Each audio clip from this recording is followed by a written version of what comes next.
All right, what is going on, you guys? Richard, the filmmaking fan 279 here. We're here with my good friend Henry Pickle. So we're gonna be sharing our thoughts on the possible story for the Friday the 13th, 2020 reboot that was recently confirmed by New Line Cinema and Blumhouse.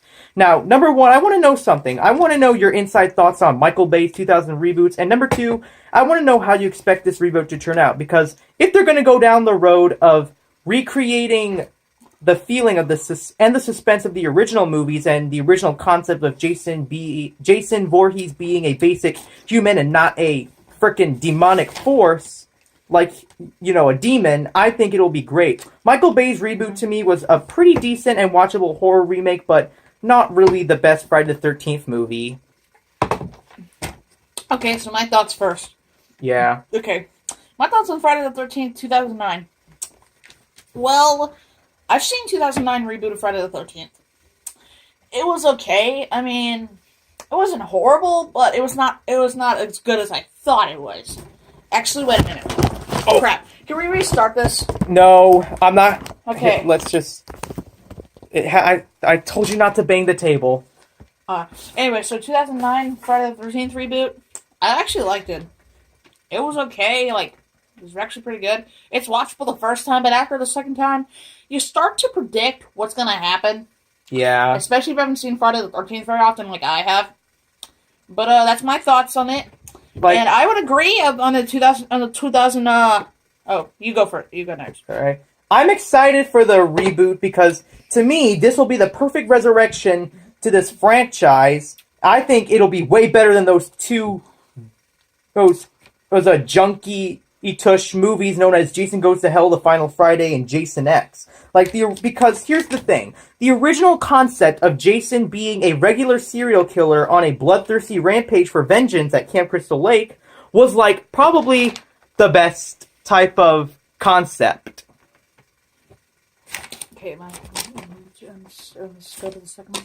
Good, I said the second one. Okay, the third one. Okay, my thoughts on my thoughts on Friday the 13th. And how you discovered it. Okay, so my thoughts on it. I like it. That's it for my thoughts. How I discovered the first movie, how I discovered the whole franchise was, I saw the first movie back in 2017. I saw it in 2017. And I really liked the franchise at the beginning. That's how we all felt. Yeah. Okay, now your thoughts on how you discovered it. I discovered it from when a Go Anime video where I was like, you know, back in 2013, I was like, what the frick is Friday the 13th? The next time I watched a Go Anime video, they mentioned Freddy vs. Jason, which I know is a part of the franchise, and I'm like, what the frick is this? It's technically not canon. It's non-canon because, Well, I consider it canon since it's the final type of canon film for me, and, you know, when I finally was, like, able to watch it, when I watched it on TV... I actually liked it. I watched all of them. And, you know, I think Jason Voorhees is the best serial killer in the history of horror cinema, along with Michael Myers. But despite there being good movies, there are some certain movies in that franchise that suck badly. Okay. Like, Jason Goes to Hell was absolutely the worst. That one, also Jason X, where Jason is in frickin' outer space, as you all remember. Part 8, Jason Takes Manhattan, people say was junk, but I thought it was disappointing, but still good. It's still a good watch. I think it's disappointing because Jason is not really featured in it. He's just a cameo. Well, not actually. That was part 5, A New Beginning. I thought that was 7 when Jason said it was Jason Takes Manhattan. Part 8, Jason Takes Manhattan. He didn't really take over Manhattan that much. He was on a cruise ship the entire movie, and part 6, Jason Lives, to me, is the best one. Okay, my thoughts. And Jason Goes to Hell, to me, is my most hated one.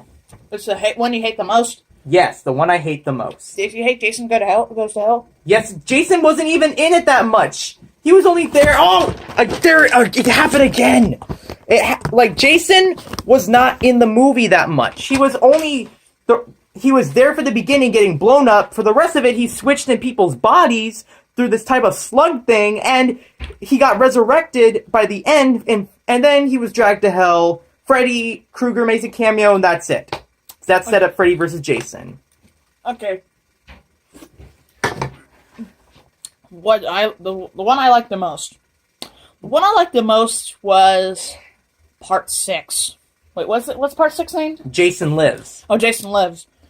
It's just cool how he just, when he tries to hit him, it goes through like his body or something. And like he can rip people's arms off. He's like a superpowered zombie. It's like he's taking a lot of. It's like he's freaking working out a lot.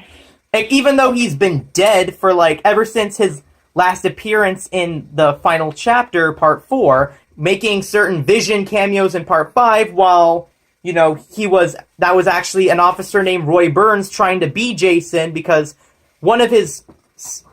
someone related to him was killed in Camp Crystal Lake, not by Jason, but by Pamela Voorhees during the events of the first film. Oh yeah, okay. And the one I hate the most, I would agree with you, is Jason Goes to Hell. I really don't like it. It doesn't even have Jason as per. Usually, if it says Jason or Friday 13th, it will have Jason a lot more times than in Jason Goes to Hell. Well, remember the original film? It was supposed to be one film, and it was supposed to be a revenge story. It was originally the last film of the production company that made it. Nightmare on Elm Street was actually that was Nightmare on Elm Street. I forgot, but it blew up. Hear this. New Line Cinema didn't actually get the Friday the 13th rights until 1989. Oh wait, that was Nightmare on Elm Street. I forgot that. And Paramount was the one who made Friday the 13th. They were the original creators, but they bought the New Line. The New Line bought the rights after Jason Takes Manhattan was a box office failure, and Jason. Okay. It was his mom being the serial killer in the first one, and then the second one.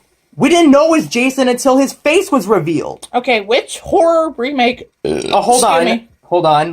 And another thing, I love that we're finally going to get a whole bunch of horror remakes and sequels to classics, like, Child's Play. Like I said, Friday the 13th, we're getting Candyman, It Chapter 2, even Dr. Sleep, a.k.a. The Shining 2. I'm most excited for Dr. Sleep, since The Shining was, like, the greatest horror film I've ever seen. That's not Friday the 13th for Halloween. Yeah.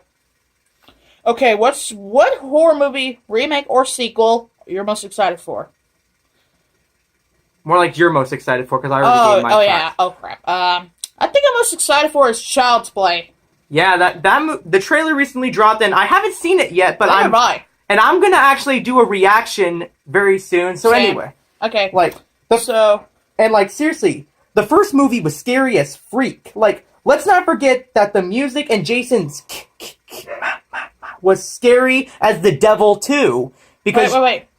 We couldn't feel his presence. Why are you trying to stop the camera? Sorry, the dog is barking. Yeah. I can't believe it.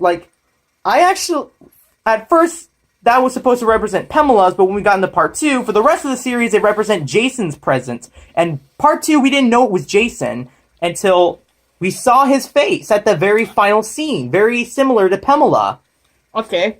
And now, the last one. Now, do you expect this reboot to be good, or do you think it'll be bad? Like, what do you want to happen that hasn't been happening before since, the last time they used it, and do you think it will be good? I think the idea that can happen that I haven't done for a while is have something that symbolizes Pamela Voorhees since the beginning of the franchise. Or, something that they didn't use with Jason for a long time. Yeah, like him being a regular-sized human. Yeah. And do you think if they use those original traits while using something creative, do you think it'll be good? If it's creative, it hasn't been done a lot, then sure. It could definitely be good. But if it's a shot-for-shot remake, it's bad. It's most likely just... Oh, crap. Sorry. It's most likely just cheap. Because, Night of the Living Dead 1990 was a shot-for-shot remake, but people liked that because it added more gore. What again? The Night of the Living Dead reboot from 1990 that George A. Romero produced, and a lot of people liked that shot-for-shot remake. Okay, now, here's the thing. Make Jason Voorhees actually scary. And like what I mean by that is throughout the series, he was very mysterious. We didn't know what he was coming until he actually killed his victims. Like, his presence was so scary that we couldn't know who he was going to kill until that knife or whatever weapon it was went into someone. It's like, and like, have him remain in the shadows most of the time, where we don't see his face until the final scene. Like, that's something that Friday the 13th Parts 1 and 2 did right with Pamela and Jason, but they haven't really used that in a while. And I loved the super campiness they went with Part 6. And I don't want to see that again because I think it was just overusing. Okay, are you ready? Are you done? No, but now if they do that, then I think the movie will be great. But if they just don't, that's gonna suck. So anyway, that's our take on our thoughts and possible story for the 2020 reboot of Friday the 13th by New Line Cinema and Blumhouse. Now, I'm gonna put the link to Henry Pickle's YouTube channel down below in the description box. Also, my Instagram and my Facebook account. If I can try. Okay. Anyway, it'll be all in the description. Yeah, everything will be in the description box.